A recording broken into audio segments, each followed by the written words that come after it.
It's no secret that we live in a world where our attention is constantly pulled in different directions. Attention is literally one of the most valuable commodities. And if we think about it, time is finite. So your attention is finite and we can do anything, but we can't do everything. So we constantly have to prioritize, we have to solve problems, make sure that our lives are in order, we're consuming content, we're making decisions, and just trying to keep up. From the moment that you wake up in the morning, it's like your brain is running this marathon on autopilot, just trying to stay on top of the endless to-do list. Recently, I've started keeping a little notebook, this exact one, next to my bed. Just before I go to bed, all these ideas come up and I'm like, I need to write them down. And then I have my little booklet and then I can quickly just write this idea down like half asleep. And it's crazy how these ideas pop up at these weird times, right? Like just before you fall asleep, suddenly it's like you're in this creative state and you're not sure like, why now? I'm tired. I want to go to bed.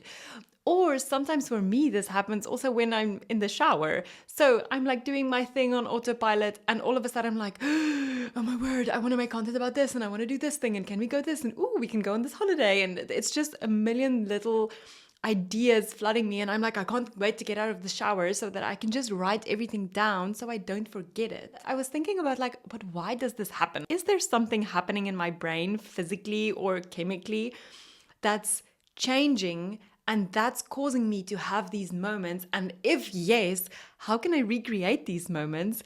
Because of course I want more of these creative ideas flooding me like supernaturally. I started researching this topic and it's not a coincidence, turns out, because something really fascinating happens when we pause and when that noise quiets down, we start actually giving ourselves space to breathe. What I learned got me so excited about like reframing and reworking my life so that I can actually slow down more, so that I can access these creative moments more.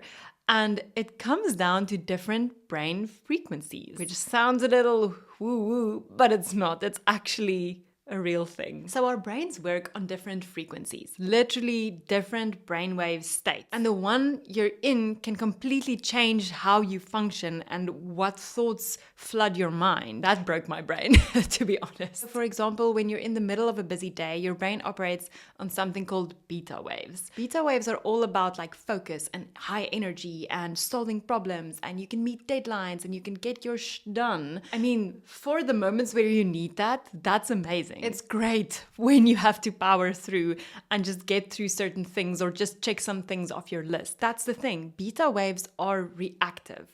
They're not built for creativity because ask me, I'm a product designer. Creativity is not something that you can actually force. It's not something that you can mass produce. That makes it really hard in like the corporate world or even just a fast-paced startup environment to push out more and more and more ideas and be innovative and be creative and whatever.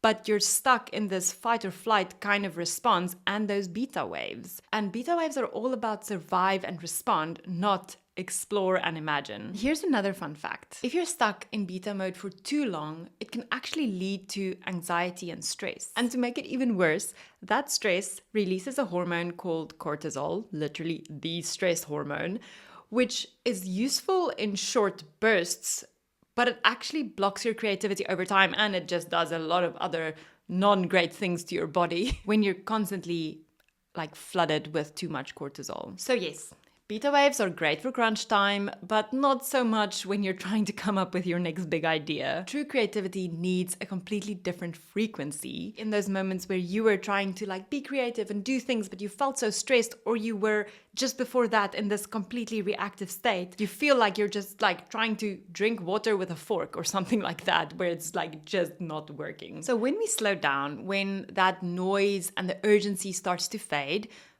basically those moments where you're trying to like calm your brain down, you're trying to go to bed, or when you just woke up and you're still in this kind of hazy state, I mean, that happens, our brains can then shift into what's called the alpha waves. And alpha waves are like this sweet spot where you're relaxed, but you're still kind of alert. It's like this cool space between doing and being. It isn't hyper-focused or overstimulated. And it's almost in this like calm, playful state where ideas can flow freely. And then to add just another layer on top of this, there's even another level called theta waves. I hope I'm pronouncing that right, but we're going with that, theta waves.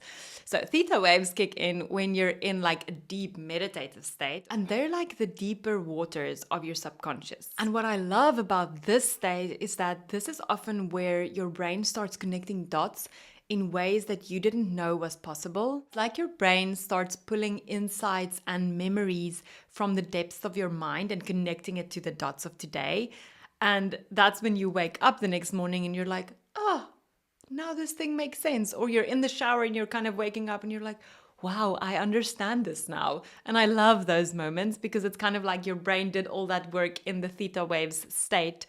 And now it's like coming to the surface. And I think from everything that I've learned, the coolest part of all of this, of these states, alpha and theta, they're the perfect breeding ground for creativity. We have to realize we can't access them when we're rushing things or trying to push things to make it work or multitasking. Accessing these waves, alpha and theta, it takes space and it takes intention. It'll happen by accident, but not if we're constantly just in this rush of life, just trying to get through stuff. There's another player in this whole creativity equation, and this is the default mode network, or DMN. This part of your brain activates when you're not actively focused on a task, like when you're daydreaming or walking, or like, for example, standing in the shower, zoning out. And the DMN is like your brain's creative playground, and it's the place where your thoughts wander freely, and it's incredibly good for then connecting unrelated ideas. And that's basically creativity. Like, creativity is all about taking two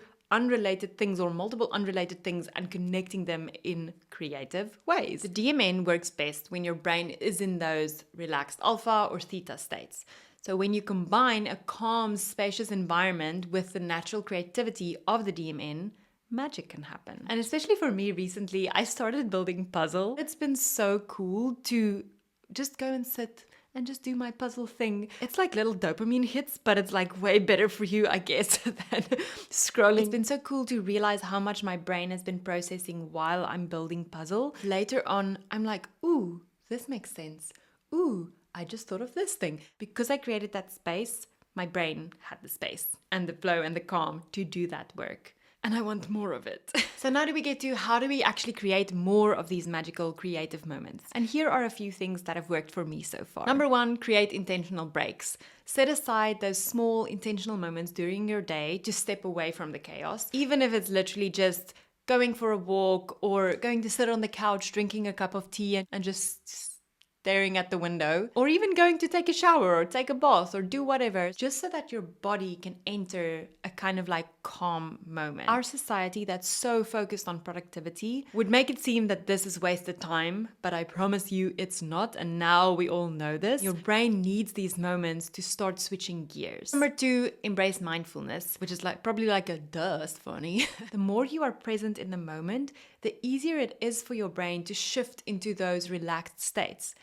For me, that could be something as simple as focusing on the sound of water while I do the dishes, or focusing on the sound of the butter like going onto my toast. Or it's like feeling the water from the shower fall on you, or it's just like taking a few deep breaths before you start something new.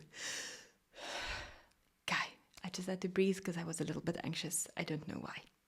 Anxiety. Number three, let go of perfection. And I know this is really hard for me too. We know that creativity doesn't thrive under pressure or judgment. One of the best things I've done for myself is trying my hardest to learn to enjoy the process. I've just started reading this book called Art and Fear.